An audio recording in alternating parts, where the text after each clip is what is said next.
Kedua ini kita masih ada kaitannya eh, social exchange theory yang tadi kita bahas.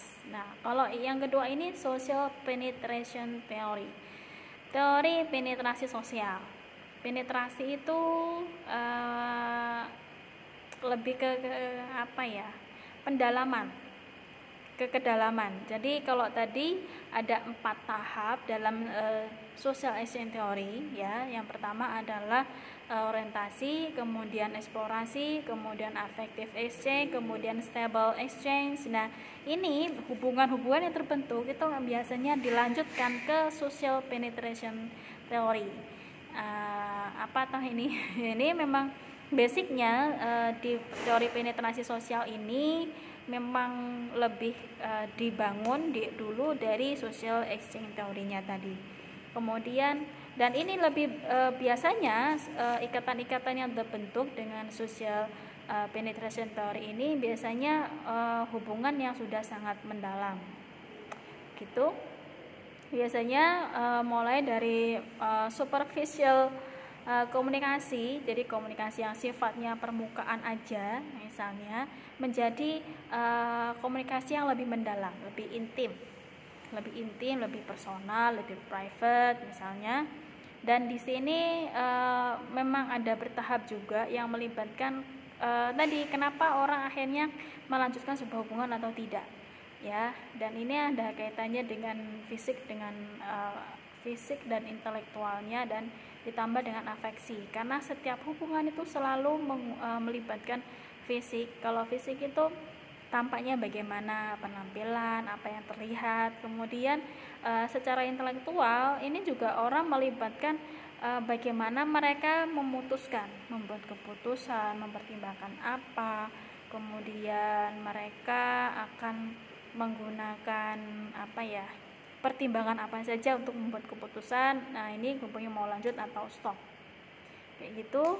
Kemudian ini juga melibatkan unsur perasaan, emosi, apa yang muncul dengan emosinya. Apakah dia merasa saya senang, saya merasakan joy, senang, kemudian gembira, kegembiraan, kemudian adanya support misalnya, seperti itu.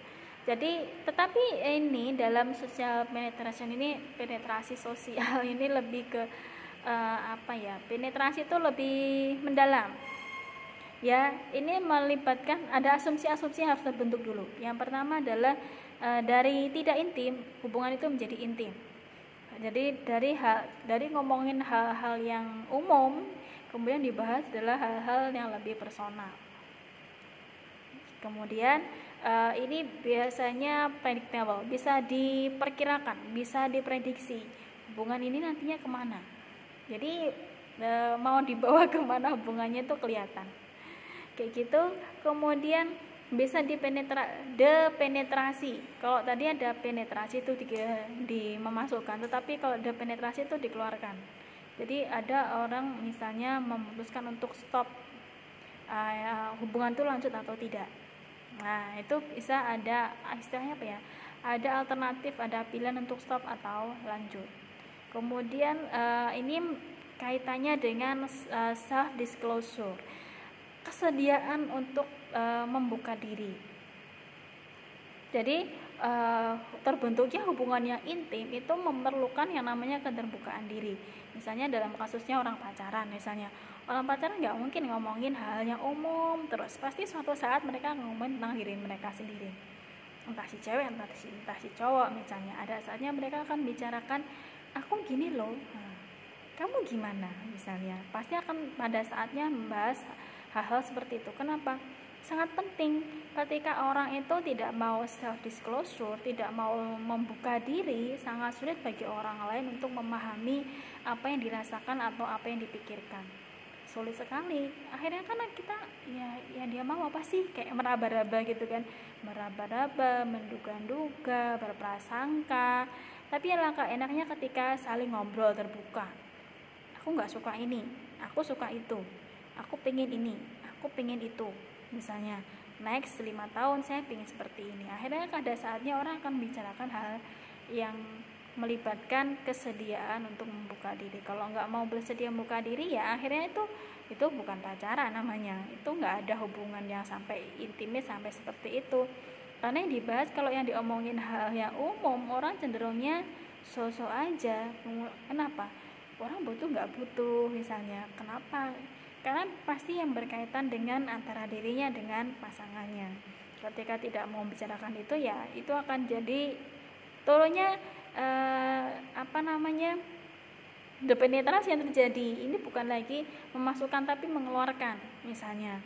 Jadi tidak lagi menjadi sesuatu yang intim, tetapi menjadi sesuatu yang umum lagi, yang awalnya dari private, sudah hal yang private atau hal yang pribadi diomongin, keluar lagi menjadi hal umum.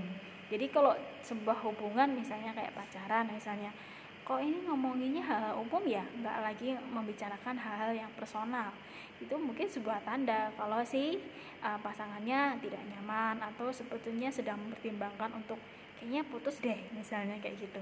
Jadi ada saatnya sebuah hubungan itu akan bubar juga, bisa jadi. Apakah satu hubungan itu pasti akan langgeng? Belum tentu.